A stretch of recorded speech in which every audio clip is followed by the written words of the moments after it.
A really common question I get is, Tom, should I get an FPV racing drone or should I invest into a DJI MAVIC type of a drone? Well, this video is not about which one is better because there are different tools meant to be used for different purposes. So what I've decided to do is to make a short video where I show you how I use both of these to get different styles of cinematic drone footage. So let me first show you a few examples of DJI MAVIC drone shots.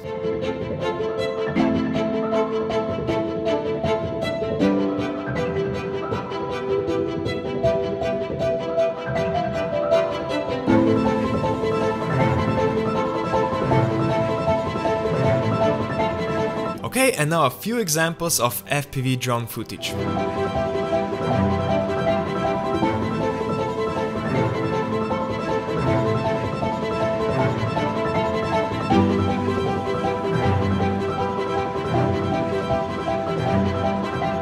So straight away you can see that FPV footage is a lot more dynamic with a non-linear movement. You can fly much faster and more aggressively. The main difference, however, is in the drone movement. Typical DJI drones can only fly linear, where the horizon stays leveled. So the main advantage of DJI drone is that it's easier to fly. If you release the controller gimbals, the drone will just stay where it is and hover. But when flying FPV, you are constantly working with your fingers, constantly doing micro adjustments, and it takes a lot of time and practice to learn how to fly. With DJI MAVIC you can pretty much, learn how to do basic flying in one day. And you can also do photography, while with the FPV drone you usually have an action camera mounted on top of it, and theoretically, yes, you can do photography with shooting a time-lapse in the action camera or something like that, but it's not ideal. You can't really stop and frame the shot or take care of exposure while you're up in the air. But the main pros of flying the FPV drones are of course the crazy unique perspectives that you can capture. So an FPV drone is best used for shooting action and following fast-moving objects, or getting that fast diving shot, basically all the crazy dynamic stuff that brings energy into the edit, depending on the story and the vibe of course.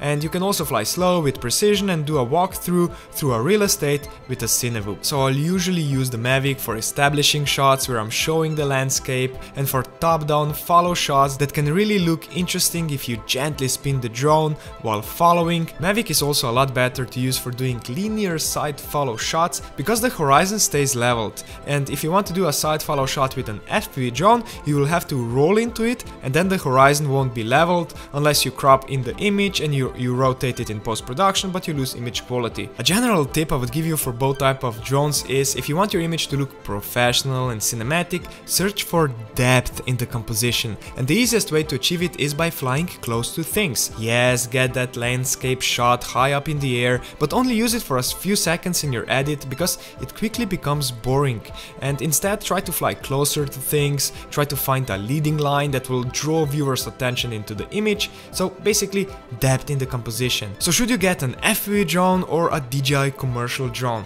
If this is your first buy and you just want to get up in the air and fly tomorrow, just go buy a MAVIC drone. Especially if you are only planning to fly occasionally, maybe once or twice a month, and you want a drone that can safely return to you with a press of a return home button, in case you get lost in the air and lose the signal. But if you really like the FPV footage and you have some patience and dedication in you, and you will practice at least once or twice per week, go try out FPV. I'm telling you, you will get addicted to it fast. And if you have absolutely no idea where to start, I have an online course, 7dayfpv.com, where I teach you how to fly in 7 days and give you all the other information about how to assemble all the gear together, what gear to buy, etc. So go check it out, link below this video, and I will see you in the next one.